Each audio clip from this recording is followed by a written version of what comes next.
Choudry. I am the acting president of the Muslim Council of Appeal. I'm here on request of the Choudry family. These past couple of days, I've spoken to so many members of the Choudry family, and in this time, we've heard the overbearing fear and the overbearing pain that they have endured as a result of Uncle Ijaz being killed.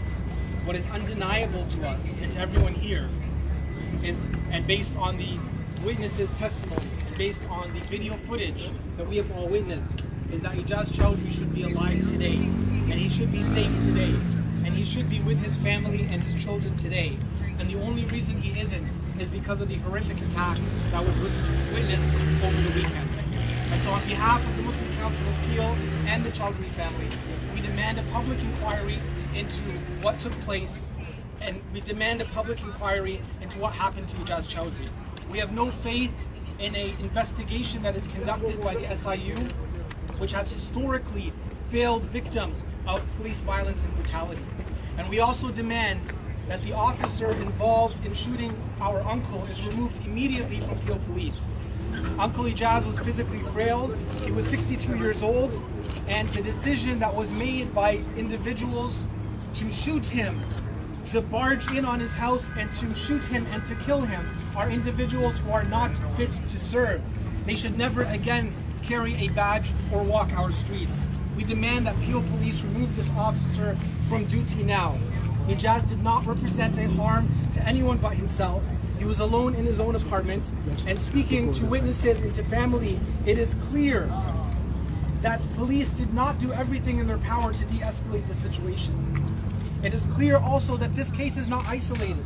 DeAndre Campbell suffered from a mental health crisis and called 911 for help, and he ended up being killed at the hands of police.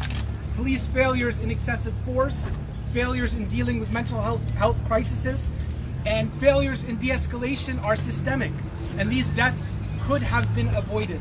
Ijaz Choudry's children and his family and his blood demands that the calls from family and from community are not ignored. Our political leaders, the chief of police, they cannot appease us through delay. We are demanding that action is taken now. Thank you.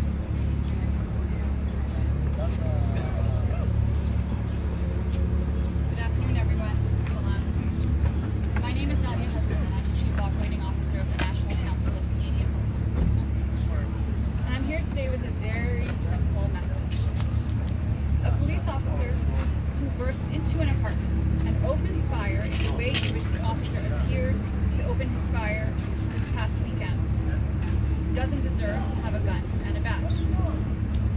It's that simple. Chief Nishan Darayaka, you have a choice to make. The easy choice is to try to point towards past precedents, policies that are meant to protect police but not the public, processes and bureaucracy. But there is also the right choice. You can choose to have this officer off our streets. The police are theoretically meant to keep us safe. But with this officer on the streets, no one can feel safe. Not now, not ever. This is our demand. He needs to go, and he needs to go now.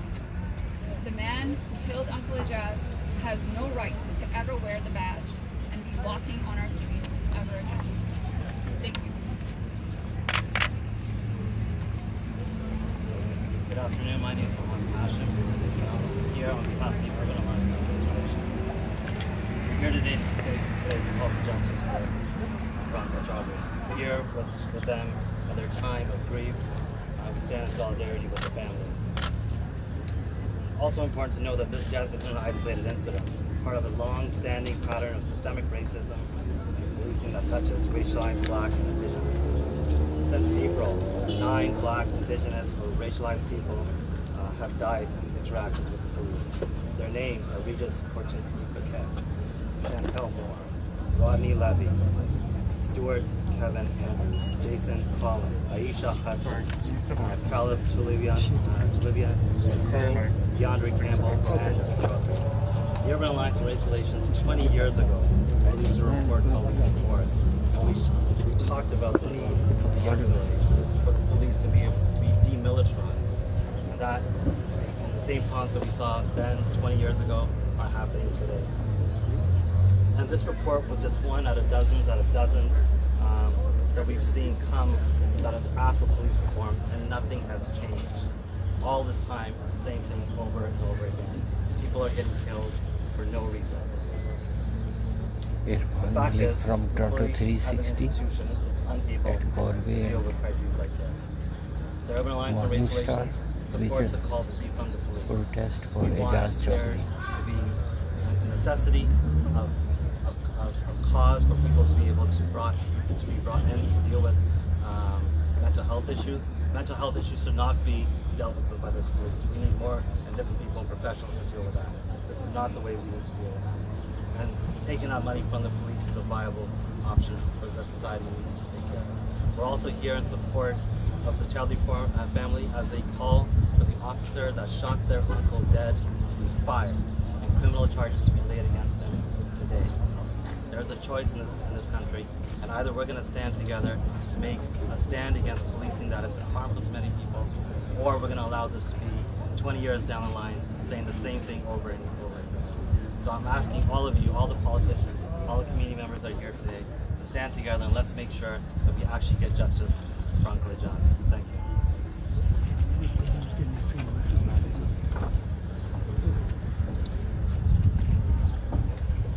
Hello everybody, my name is Yusuf Fakiri and I'm the founder of the Justice for Sully movement. It's a movement that was created as a result of the vicious violent beatings against Suleiman Fakiri on the hands of the Central Police Correctional Center. My dear friends, fellow Canadians, folks across the nation, I speak with you from a lens of pain, from hope of compassion. How is it possible in our society that a 62-year-old man who needed compassion, yet he received bullets, that now you tell his 7-year-old daughter that you're going to be without a father? What does that say about our society? The message is simple, ladies and gentlemen. It is very simple, but apparently it seems to be a very difficult message. But I'll share it again for us across our nation to think about it. The pursuit of justice should not be elusive. The pursuit of accountability should not be elusive. The pursuit of transparency should not be elusive. The achievement of justice is a right. The achievement of accountability is a right. The achievement of justice is a right. There's the story of Pierre Corillon, Andrew Loku, Suleiman Fakiri, Justin Saint-Amour, Cass Geddes, D'Andre Campbell. The list can go on and on, ladies and gentlemen. But as a society, what will our future generation look at us and say, well, we did? We have to plant and cultivate the seeds where people with mental illness, their lives are not viewed cheap. This was a man that had a story to tell. And his story was broken and destroyed by someone reacting, not compassion. Ladies and gentlemen, it's very simple.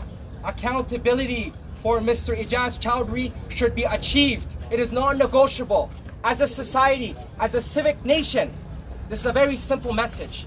Ijaz Choudry deserve better, and we as a society deserve better. And it is up to you, ladies and gentlemen, to not forget about this watershed moment. We have to continue. We do not want more people like Mr. Choudry to be put in body bags or Suleiman Fakiri, because if we do, it is on us. That's a simple message. Mr. Choudry's life mattered, and so did Suleiman's, and so did Mr. Corillon's, so did Mr. Loku, so did Mr. Saint-Amour. Justice for Ijaz Choudry and folks suffering from mental illness. Thank you, sir.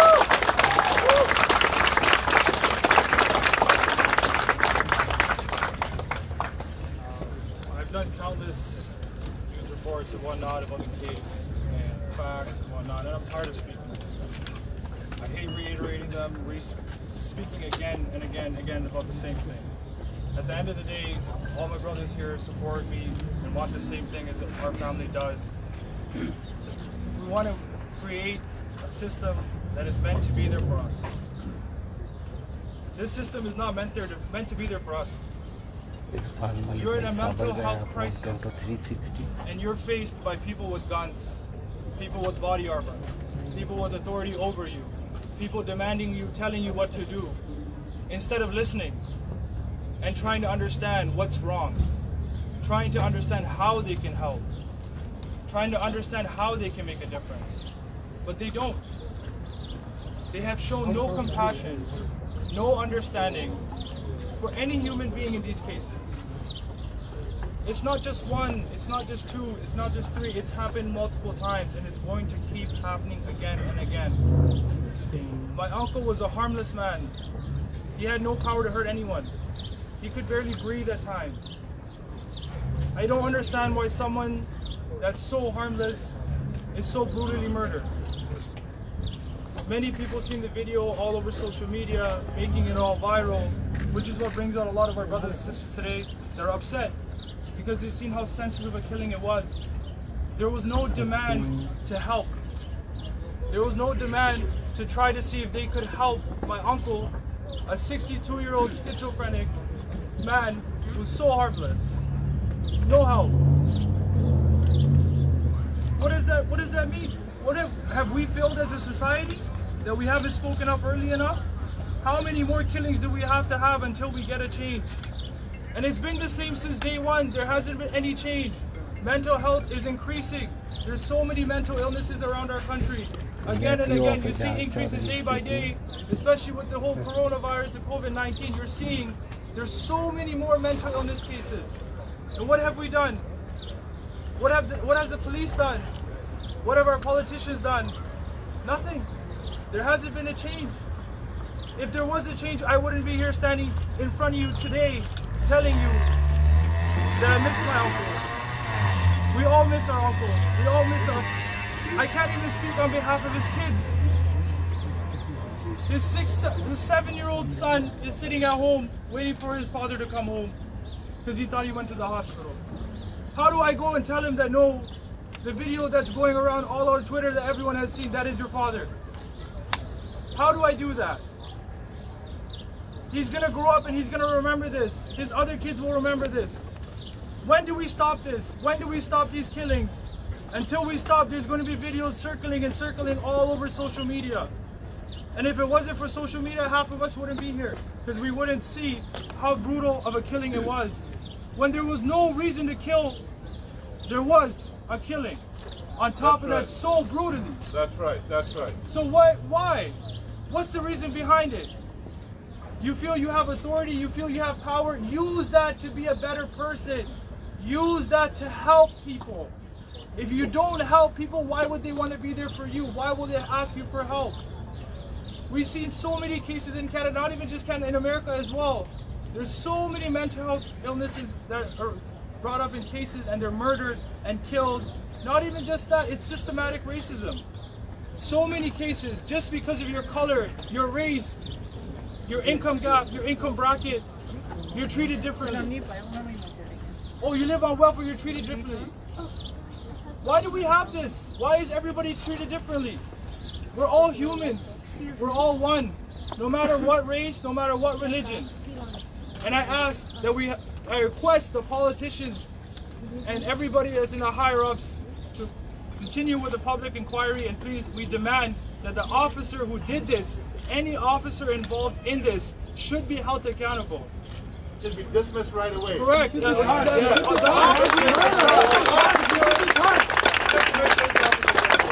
that committed the murder needs to be charged. But we begin with getting him fired. He needs to be removed immediately. Because today he killed my uncle, tomorrow he could go and kill someone else's uncle. He could go and kill someone else's brother, someone's father, someone's mother.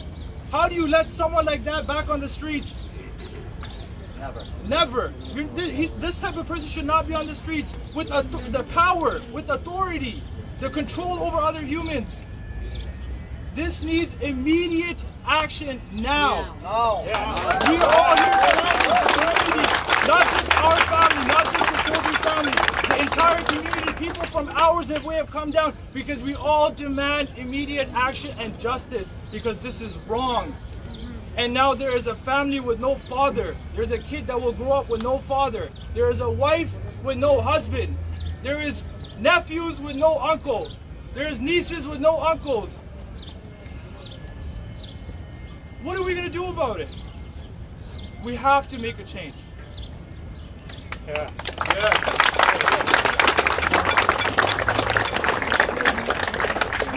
We're willing to take a few questions right now.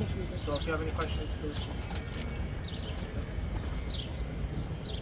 My name is Ijaz. I'm the member of the provincial parliament from here. Are you going to support a public inquiry for I this? am going to support whatever it takes to get the justice. All the way. All the way. Okay? So, but I just want to say we are still within the corona. I would greatly appreciate those who are not wearing the mask. I have the mask. Please, please, please, I'm pleading. Please wear the mask. It is my Malton, my community. We don't want to hear anything against that. We're looking for questions from the media. Questions, anybody, please. Talk a little bit about how this death is linked to the death that we've seen over the last 3-4 weeks, where people are calling the police for support, mental health crises, emotional crises. Often the police are showing up under the guise of wellness checks, and then we're seeing people getting killed by the police. How is this issue, this murder of this uncle, related to those deaths?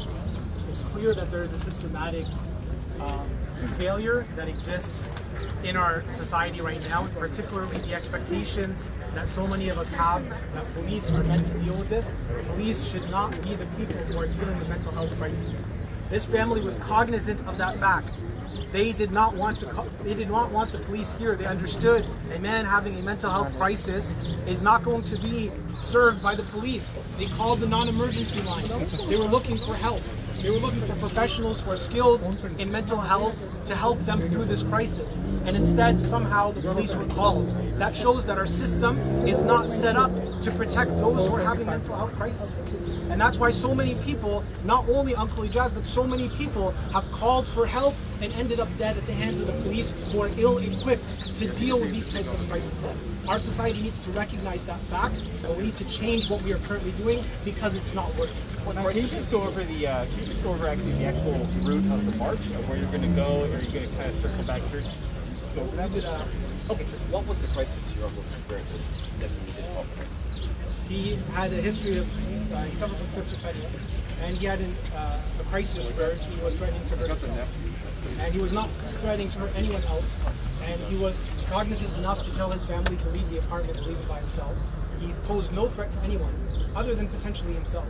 Did he harm himself? Sorry? Was he trying to harm himself? He had not done so. He only had threatened to He do so. wasn't given the opportunity. The police took a situation of a possibility that he might hurt himself, and they turned it into a certainty in which he was hurt. And that's something that's unacceptable. What number did you call? The 911? They called the non-emergency. Non-emergency? Stay away from the fact that he's trying to bring family yourself exploring their legal options. But if you have any questions related to any of the advocacy, Can you go a little louder, please? what were asked by or were having. Can you go a little louder? One question I have one question. Any questions from the media? I'm from the media, so I need to ask. I just want to ask one thing. When even the paramedics were called and when even the police started coming in, why one of the family members was not with him? Because I have been told that he didn't understand English. So if he did not understand English, and if the police was constantly saying, drop your weapon, and if he's not getting it, why the family members they just left him in the room and went away? Why was that? Did the family member answer that question? My daughter is with her. He got kicked out. Thank you very much, everybody. May I listen from her? Please? I think that's a really good question, and it's something that everyone's asking. We want to know what happened there. How did the situation escalate from a call for help to the murder of an elderly man who was in psychological distress? How that happened, those are huge questions, important questions, and we demand answers. And when the police was coming from the balcony, wasn't there anybody to stop them because already they had entered through the door? Again, these are questions that I think we're all asking. But where was the family? My question is, where was the But the family? most important question is, how is it a 62-year-old man suffering from schizophrenia, known that he has a mental illness, who is harmless, is shot? That's the question, ladies and gentlemen, we have to ask as a nation, as a society. Yes, sir. No, so let's, in terms of the details, why is he in a body bag right now? Why is this man in a body bag? We have to look at both the sides. Thank you very much. There is no two sides.